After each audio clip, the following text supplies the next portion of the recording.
सभी को नमस्कार। करियर फर्स्ट चैनल पर आप सबका स्वागत है। आज का डिक्टेशन लिखने के लिए तैयार रहें। Yes, start. लोकतंत्र के लिहाज से भारत दुनिया के लिए एक मिसाल की तरह है। बड़ी आबादी के साथ अपने देश में क्षेत्रीय आकांक्षाएं भी हैं। राज्यों में सक्रिय राजनीतिक दल इन्हीं आकांक्षाओं के आधार पर अपनी सियासत करते हैं। वे अपने राजनीतिक फायदे के लिए पुलिस और प्रशासनिक तंत्र के भी मनमाने इस्तेमाल को अपने अधिकार मानते हैं। संविधान में जो व्यवस्थाएं की गई हैं वे पुलिस अथवा प्रशासनिक अधिकारियों को अहम जिम्मेदारी देती हैं। इस वर्ष जून में एक नई कपड़ा नीति की घोषणा की गई थी। इसका उद्देश्य लोगों के लिए सस्ते कपड़े का उत्पादन करना है। इस नीति का उतना ही महत्वपूर्ण उद्देश्य हथकरघा बुनकरों के हितों की रक्षा करना है। नीति को पूरी तरह और कुशलता के साथ लागू करने के लिए कदम उठाए जा रहे हैं। सरकार ने औद्योगिक सुरक्षा और खतरनाक पदार्थों के प्रबंध से संबंधित मामलों की जांच पूरी कर ली है और संसद के इस अधिवेशन में इस पर विधेयक लाया जाएगा।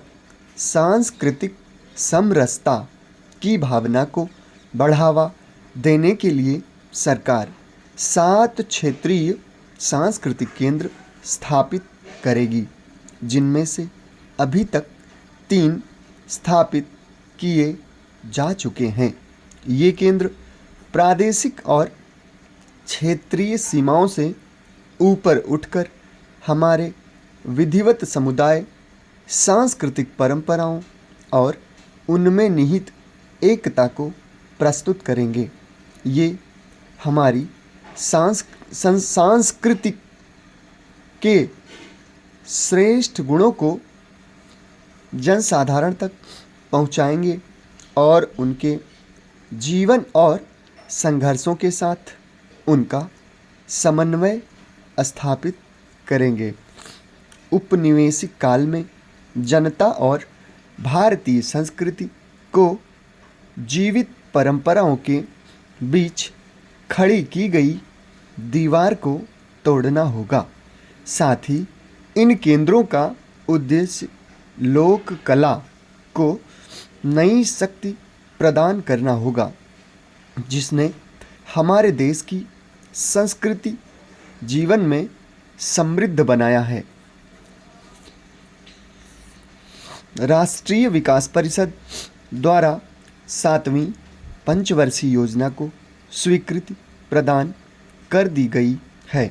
इस योजना की बुनियादी नीति निर्धनता दूर करना और एक मजबूत, आत्मनिर्भर तथा आधुनिक अर्थव्यवस्था का निर्माण करने के दीर्घकालीन ध्येय सामने रखकर तैयार की गई है।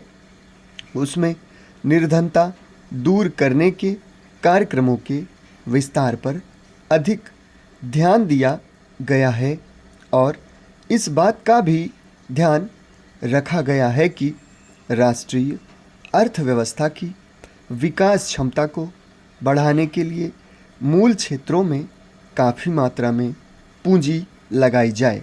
योजना को पूरा करने के लिए यह आवश्यक है कि हम पक्के इरादे से और पूरी तरह वचनबद्ध होकर पूंजी निवेश के लिए काफ़ी मात्रा में साधन जुटाएं। एक मजबूत, खुशहाल और आत्मनिर्भर भारत की कल्पना को साकार करने के लिए अधिक परिश्रम, त्याग और मुश्किलें बर्दाश्त करने की ज़रूरत है।